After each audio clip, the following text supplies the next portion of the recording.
Chapter 34 Poppies and Elixirs. After they learned how to read a map, Alexander and Foxfire had a private discussion about their next steps. "I don't want to stay here any longer," Alexander said. "They smell weird, and I think it is weird that they don't find nudity to be offensive." "I agree," she said. Even though she was an adolescent woman, she was also not impressed by the thing which makes a man. Actually, she sort of found it disturbing. "Cool," Alexander sighed a huge sigh. "Let's find the old man and let's get out of here." "But wait, did I forget to tell you how they had eaten some of the poppies and vegetable paste? And in case you didn't know, poppies are a drug which can alter the mind." "Alter the mind" means that they were about to hallucinate. "Hallucinate" means that they were going to see things and hear things that weren't in the real world, or in any fake world, since fake worlds aren't real. It started off with the colors. Green grass turned into bright green grass. The blue sky became really blue, and then purple. Then it was shapes. What were once straight lines became curved. What were curved lines became twisted. Then it was the sounds. There was beautiful music playing somewhere. Oh, the music was real. Some of the monks of Rome had started to play their homemade instruments, but the music was terrible, even by their standards, so the hallucinating was that it was beautiful music. And someone offered them more poppies, so they ate even more. But they were not used to the drug like the monks were, so it was also making them sick. They didn't know this, since they were laying on the ground and staring up at clouds, as if the clouds were shaped like real things, which is a silly thing to think. But their bodies were beginning to get upset, and eventually, different part of their bodies would shut down to save their mind. That is what drugs do. At some point, one of the monks asked Alexander why he wanted to kill the king. Apparently the news had spread through the community of peaceful men, and they were curious to know how violence solved problems. "Because sometimes you have to fight fire with more fire," he replied, staring at the sky. "That doesn't make much sense at all," the monk replied. Friday became Saturday, and the monks woke up wearing clothing again. Alexander and Foxfire had no idea that night had come and gone, but Candide helped them to a tent and gave them blankets to escape the frosty dew. And because they didn't have much way of nourishment at the community, they offered them more poppies for breakfast. Eventually, Alexander threw up on himself because his stomach could no longer handle the drugs and gross vegetable paste. The biscuits he had eaten was fine, but even that came up. That is life, I think. When you lose it all, you even lose the good stuff. And because it was Saturday, none of the monks of Rome was willing to clean him. Even Candide wouldn't have forced that upon him. Saturday was turning into Sunday, and their overdose was becoming more evident. Their eyes were glazing over, and their hands shook as if a great string were attached to them and God himself was jerking the rod. That is the Italian version of God. The old man came to them and took the only bottle of elixir left, since the other had turned into a healing potion. And you might think that he was trying to extend the depth of his own psychedelic trip, but actually he was saving his new friends, the boy with the sword and the girl with the fox.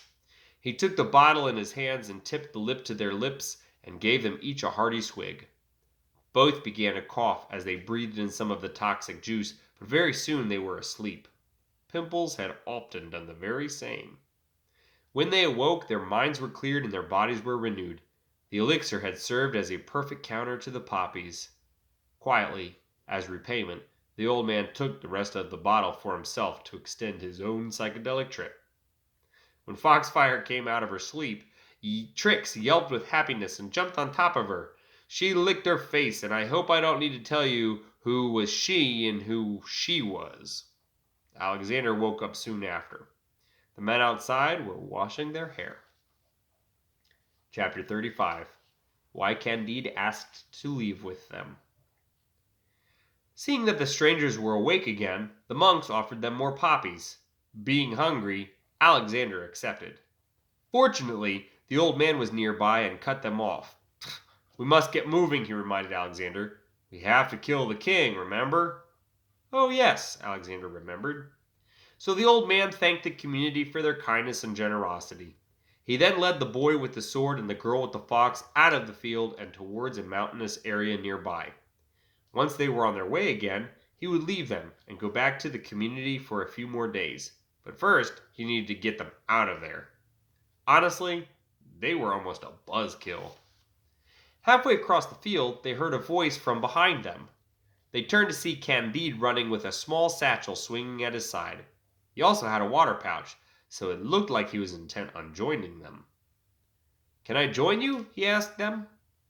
"Why?" Alexander asked, which actually wasn't a very appropriate or reasonable thing to ask considering everything. But it is the best sort of inquiry, and since they were going to be learning a lot about this monk of Rome in the next several months, it was actually a very appropriate and reasonable thing to ask.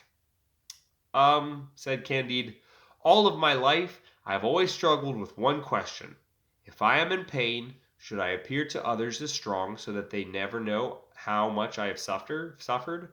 Or should I allow them to see my wounds so that they can know I am hurt, even if it means appearing weak? I still don't know the answer to that."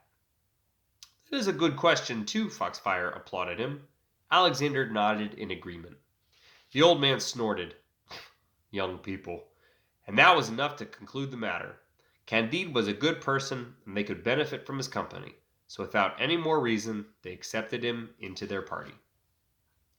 Chapter 36. Entering the Caves. The old man left them once they reached the rocky trail leading towards the mountains. This was no longer surprising to them, so they continued on their way without him. They entered a cave.